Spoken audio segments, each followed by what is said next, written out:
Hello friends, सभी को मेरा नमस्कार। चलिए शुरू करते हैं हेयर स्टैंड। स्टार्टिंग में आप इस तरह का कोई गद्दा ले लीजिए अपने सिर के नीचे लगाने के लिए। जो बिगनर्स हैं वो डायरेक्ट ज़मीन पर ना करें स्टार्टिंग में।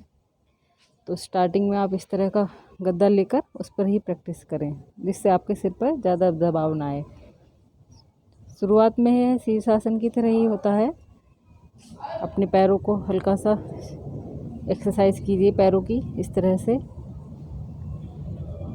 आप इसका अभ्यास रेगुलर कीजिए रोज़ाना। पैर बिल्कुल स्ट्रेट होने चाहिए। इस तरह से आप अपने कमर सीधी करके बैलेंस बनाने की कोशिश कीजिए।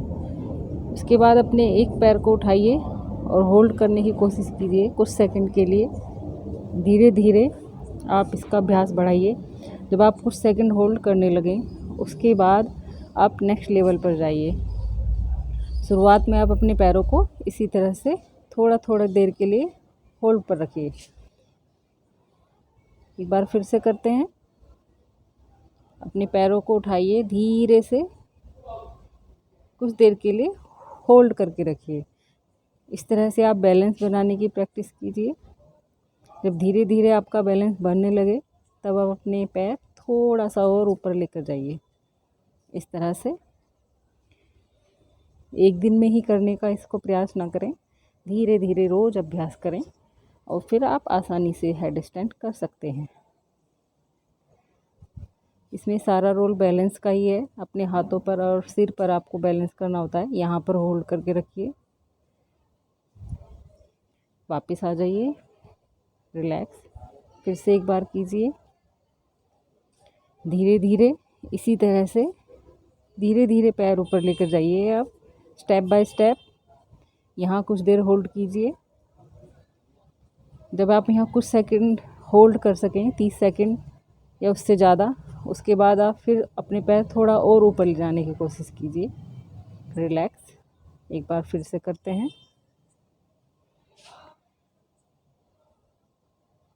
रोज़ाना इसकी आप प्रैक्टिस करेंगे तो आप इसको आसानी से कर सकते हैं।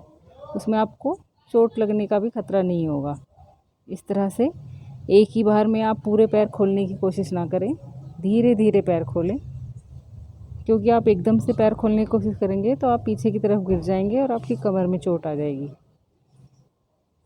तो हम इस बार पूरा करने की कोशिश करेंगे।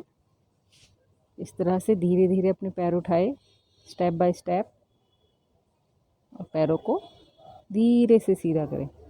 बैलेंस बनाते हुए धीरे धीरे होल्ड करें और पैरों को बिल्कुल सीधा कर लें। इस तरह से अगर आप धीरे धीरे रोज़ अभ्यास करेंगे तो आपके गिरने के चांसेस बहुत कम होंगे। और अगर आप गिरे भी तो पीछे की तरफ गद्दा रहने की वजह से आपको चोट नहीं लगेगी। अब थोड़ी सी स्ट्रेचिंग कर लीजिए अधोमुख सवनासन में। इस तरह से रिलैक्स हो जाइए, अपनी बॉडी को रिलैक्स कीजिए। आई होप आपको मेरी ये वीडियो पसंद आई होगी। मेरे चैनल को लाइक कीजिए, सब्सक्राइब कीजिए। सभी को मेरा प्रणाम।